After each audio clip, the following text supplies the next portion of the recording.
ওরে গাঞ্জার আর এক নাম পিনিক যদি হয়, বিড়ির কি নাম দেব বলো না, আমি বিড়ির কি নাম দেব বলো না।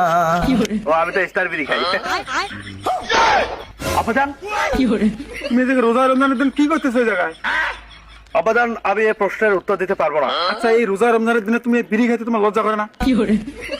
আপাজান কেউ সুখে টানে, কেউ দুঃখে টানে, কেউ সুখে টানে, কেউ দুঃখে টানে, কেউ বুই যাও টানে, কেউ না বুই যাও টানে।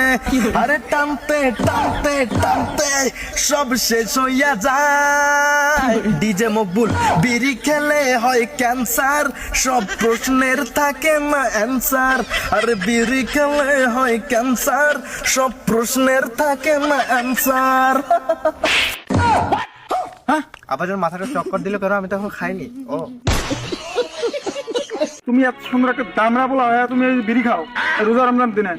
দামরা বলা বললেন, অপমানিত হলাম, কিন্তু সুন্দর বলার কারণে প্রশংসনীয় একটি প্রবাদ বাক্য আমাকে মুগ্ধ করেছে। আব্বাজান আসসালামু আলাইকুম।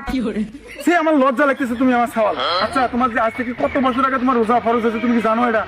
বাজানো ও আমার আব্বাজান, আপনি এটা কেমন কথা বললেন? আমার উপর রোজা ফরজ হয়েছে আরো অনেক আগের থেকে, কিন্তু আমার উপর যে ঠিক সেম ভাবে আরো একটা জিনিস ফরজ হয়েছে আরো অনেক আগে, সেটা প্রাপ্ত বয়স্ক হওয়ার পরে, কিন্তু আপনি সেটা চোখে দেখেন না।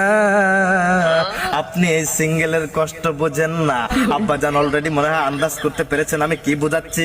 আমার উপর যে এই রোজার মতো করে বিয়েটাও ফরজ হয়ে গেছে রে বাবা। আপনি এ নিয়ে কোনো কথা নাই, ব্যথা নাই, মাথা ব্যথা নাই, আপনি বলেন না কিছু। আব্বাজান আপনি রোজা নিয়ে যেমন করে যুক্তি দিয়ে কথা বললেন, ঠিক সেম ভাবে যদি আমার বিয়েটা নিয়ে কথা বলতেন রে বাবা, তাহলে আমি আজকে আপনার ছেলে হিসাবে নিজেকে প্রেগনেন্ট ফিল করতাম, গর্বিত ফিল করতাম। গভীর রজনীতে যখন সবাই সেহরি খাওয়ার জন্য ওঠে রে বাবা, তখন আমার ঘুম ভাঙে না।